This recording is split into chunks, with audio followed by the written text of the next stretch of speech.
Assalamualaikum warahmatullahi wabarakatuh, teman-teman PPG. Selamat datang di Johor Indonesia Channel. Pada kesempatan kali ini saya akan berbagi soal pretest PPG 2022 mengenai pengayaan dan remedial. Namun sebelumnya jangan lupa untuk like, komen, share, dan subscribe untuk mendukung channel ini. Baiklah teman-teman, kita mulai dari soal nomor 1. Pak Budi sebagai guru bahasa Inggris, berdasarkan hasil penilaian terhadap peserta didik, ia bermaksud melaksanakan program tindak lanjut, yaitu program remedial dan pengayaan. Yang dimaksud dengan program pengayaan ialah, yang ditanyakan di sini adalah pengertian dari program pengayaan, teman-teman. Opsi yang A, pembelajaran yang diberikan kepada peserta didik yang belum mencapai KKM. Ini adalah pengertian dari remedial, teman-teman.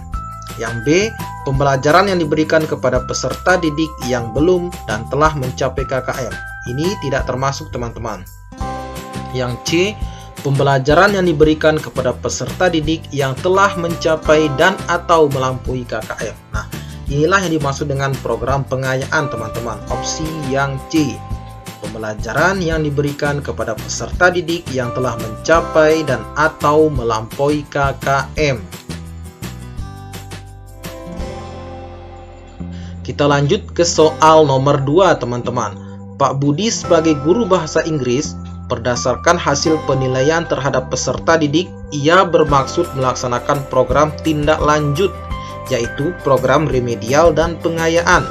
Nah, yang ditanyakan di sini, yang dimaksud dengan program remedial adalah, jelas sekali di sini teman-teman, kita perhatikan pilihannya. Yang paling tepat di sini adalah opsi yang A. Remedial itu adalah pembelajaran yang diberikan kepada peserta didik yang belum mencapai KKM atau belum tuntas, teman-teman. Jadi yang tepat adalah opsi yang A, teman-teman. Kita abaikan saja pilihan B, C, D, dan E, teman-teman. Soal nomor 3. Peserta didik yang belum mencapai KKM ditindaklanjuti dengan remedial, sedangkan peserta didik yang mencapai KKM diberi pengayaan. Adapun yang perlu diperhatikan guru ketika akan melaksanakan kegiatan remedial dan pengayaan kepada peserta didik adalah, yang perlu diperhatikan oleh guru ketika akan melakukan pengayaan dan remedial ada beberapa opsi di sini ya. Yang A, indikator pencapaian kompetensi. B, tingkat kesukaran butir soal. C, media dan fasilitas sekolah. Nah, yang tepat di sini adalah opsi yang D, teman-teman. Seorang guru harus memperhatikan ketersediaan waktu pertemuan yang ada ketika akan melaksanakan program remedial dan pengayaan. Jadi yang tepat adalah opsi yang D, teman-teman. Kita lanjut ke soal nomor 4, teman-teman. Pembelajaran remedial dapat dilakukan dengan cara di bawah ini kecuali, yang kecuali di sini, teman-teman. Opsi yang A, pemberian pembelajaran ulang dengan metode dan media yang berbeda. Ini salah satu cara remedial. Yang B, pemberian bimbingan secara perorangan. Ini juga termasuk, teman-teman. Yang C, pemberian tugas yang telah dibuat selama 1 semester. Ini tidak termasuk, teman-teman. Yang D, pemanfaatan tutor sebaya. Ini termasuk. Jadi yang kecuali di sini adalah opsi yang C, teman-teman. Pemberian tugas yang telah dibuat selama 1 semester. Kita lanjut ke soal nomor 5, teman-teman. Program pembelajaran remedial hendaknya memungkinkan peserta didik untuk belajar sesuai dengan kecepatan, kesempatan, dan gaya belajar masing-masing. Pembelajaran remedial harus mengakomodasi perbedaan individual peserta didik. Pernyataan di atas termasuk salah satu prinsip yang perlu diperhatikan dalam pembelajaran remedial. Perhatikan kata kuncinya di sini adalah sesuai dengan kecepatan, kesempatan, dan gaya belajar. Nah, sesuai dengan kecepatan, kesempatan, dan gaya belajar masing-masing peserta didik. Berarti prinsip yang harus dilakukan adalah opsi yang A, fleksibilitas, interaktif, adaptif. D, kesinambungan. Yang tepat adalah yang adaptif, teman-teman ya. Prinsip adaptif, teman-teman.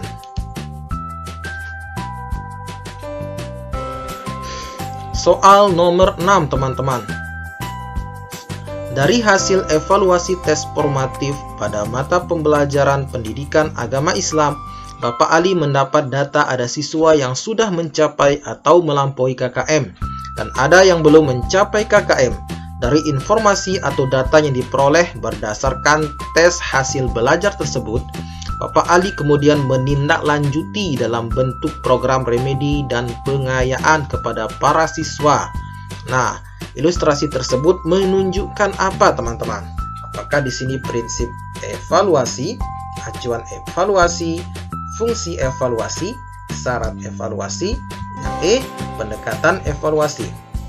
Nah, berdasarkan soal di sini, ilustrasi tersebut, teman-teman, bahwa ini menunjukkan fungsi evaluasi, teman-teman. Kita lanjut ke soal nomor 7, teman-teman.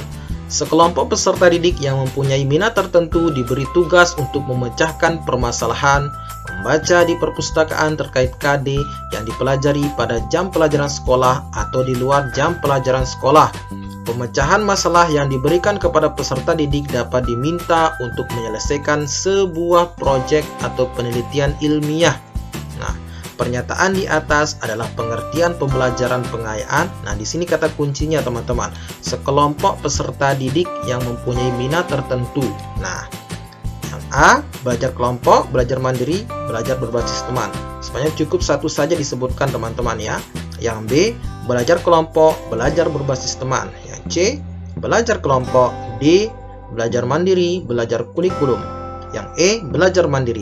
Jadi karena kata kuncinya di sini adalah kelompok peserta didik, berarti yang tepat di sini adalah belajar kelompok, teman-teman.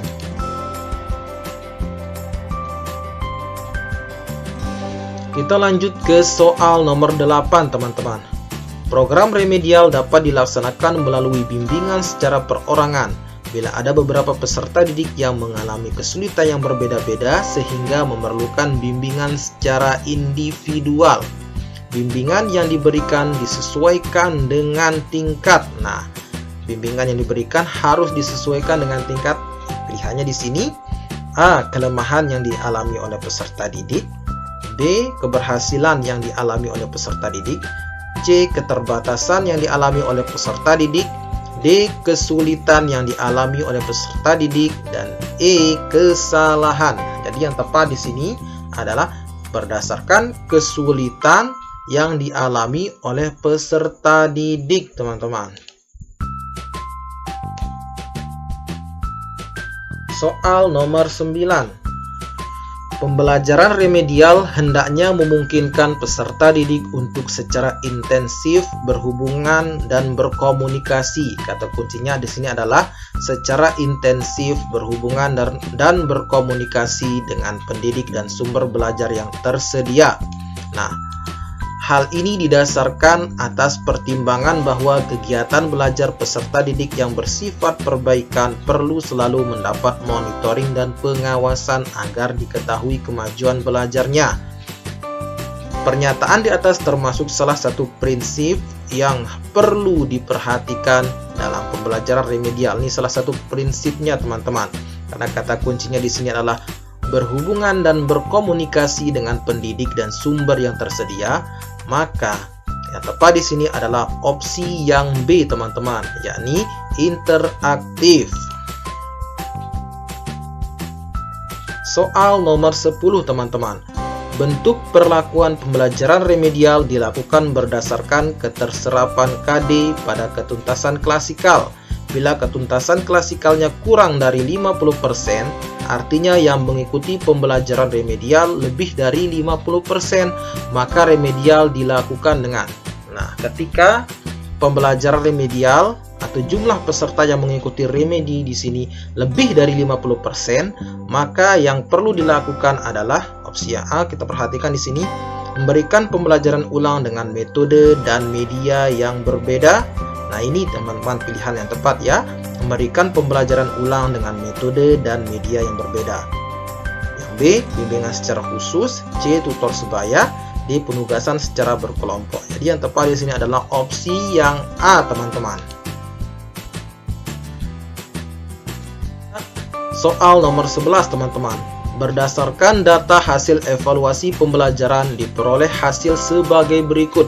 Dari 30 siswa yang mengikuti ulangan harian, dinyatakan belum tuntas sejumlah 15 orang. Nah, 15 orang dari 32, berarti kurang dari 50% nih teman-teman. Sehingga mengikuti program remedial. Bentuk perlakuan pembelajaran remedial berdasarkan data di atas adalah karena jumlah peserta kurang dari 50%, berarti yang tepat di sini adalah penugasan secara berkelompok teman-teman. Jadi kita abaikan saja opsi yang A, memberikan pembelajaran ulang dengan metode dan media yang berbeda. Ini jika lebih dari 50% teman-teman. Bimbingan secara khusus ini jika kurang dari 20% teman-teman. Ini juga sama. Nah, yang tepat di sini adalah penugasan secara berkelompok teman-teman. Kita lanjut ke soal nomor 12 teman-teman. Ada beberapa teknik untuk mengenali kesulitan belajar dalam rangka melaksanakan pembelajaran remedial untuk mengetahui kesulitan peserta didik dalam menguasai kompetensi tertentu. Misalnya dalam mempelajari operasi bilangan, apakah peserta didik mengalami kesulitan pada kompetensi penambahan, pengurangan, pembagian, atau perkalian. Nah, digunakan teknik di sini ya. Kita perhatikan di sini pilihannya tes prasyarat, tes diagnostik, wawancara, pengamatan. Jadi yang tepat di sini adalah karena untuk mengenali dan mengetahui ya, untuk mengetahui kesulitan peserta didik dalam menguasai kompetensi tertentu ya. Berarti digunakan di sini adalah tes diagnostik teman-teman. Soal nomor 13 teman-teman. Setelah diketahui kesulitan belajar yang dihadapi peserta didik, langkah berikutnya adalah memberikan perlakuan berupa pembelajaran remedial. Salah satu bentuk pelaksanaan pembelajaran adalah peserta didik diberi latihan intensif atau drill untuk membantu menguasai kompetensi yang ditetapkan dan agar tidak mengalami kesulitan dalam mengerjakan tes akhir. Kegiatan tersebut merupakan bentuk pelaksanaan pembelajaran remedial dengan cara, karena di sini kata kuncinya diberi latihan intensif untuk membantu menguasai kompetensi yang ditetapkan dan agar tidak mengalami kesulitan belajar dalam mengerjakan tes akhir. Nah, maka opsi yang tepat di sini adalah, kita perhatikan pilihannya teman-teman. Opsi yang A, pembelajaran ulang dengan metode dan media yang berbeda. Ini keliru teman-teman. Yang B, pemberian bimbingan secara khusus. Ini juga keliru teman-teman. Yang C, pemberian tugas-tugas latihan secara khusus. Nah, ini yang tepat teman-teman ya. Jadi, yang sesuai di sini adalah opsi yang C, pemberian tugas-tugas latihan secara khusus, teman-teman. Kita lanjut ke soal nomor 14, teman-teman. Pembelajaran pengayaan memberikan pelayanan kepada peserta didik yang memiliki kecerdasan lebih dengan tantangan belajar yang lebih tinggi untuk membantu mereka mencapai kapasitas optimal dalam belajarnya. Pembelajaran pengayaan yang berupa program yang bersifat umum yang dirancang untuk disajikan kepada peserta didik. Sajian dimaksud berupa peristiwa sejarah, buku, tokoh masyarakat, dan sebagainya yang secara reguler tidak tercakup dalam kurikulum adalah, nah ini berupa kegiatan apa nih teman-teman ya? Yang A, kegiatan eksploratory, yang B, keterampilan proses, C, pemecahan masalah, D, kegiatan investigatif. Nah, kita perhatikan di sini ilustrasi di atas, yang tepat di sini adalah kegiatan eksploratory, teman-teman. Kita lanjut ke soal nomor 15, teman-teman. Bentuk-bentuk pelaksanaan pembelajaran pengayaan dapat dilakukan dengan cara peserta didik yang memiliki minat tertentu diberikan pembelajaran bersama pada jam-jam pelajaran sekolah biasa sambil menunggu teman-temannya yang mengikuti pembelajaran remedial karena belum mencapai ketuntasan. Bentuk pelaksanaan pembelajaran pengayaan tersebut adalah, di sini pilihannya yang A, belajar kelompok, B, belajar mandiri, C, pembelajaran berbasis tema, yang D, pemadatan kurikulum. Nah, kata kuncinya di sini adalah pembelajaran bersama pada jam pembelajaran sekolah biasa. Nah, di sini berarti belajar kelompok, teman-teman. Baiklah teman-teman, demikianlah soal tentang pengayaan dan remedial. Semoga bermanfaat buat kita semua.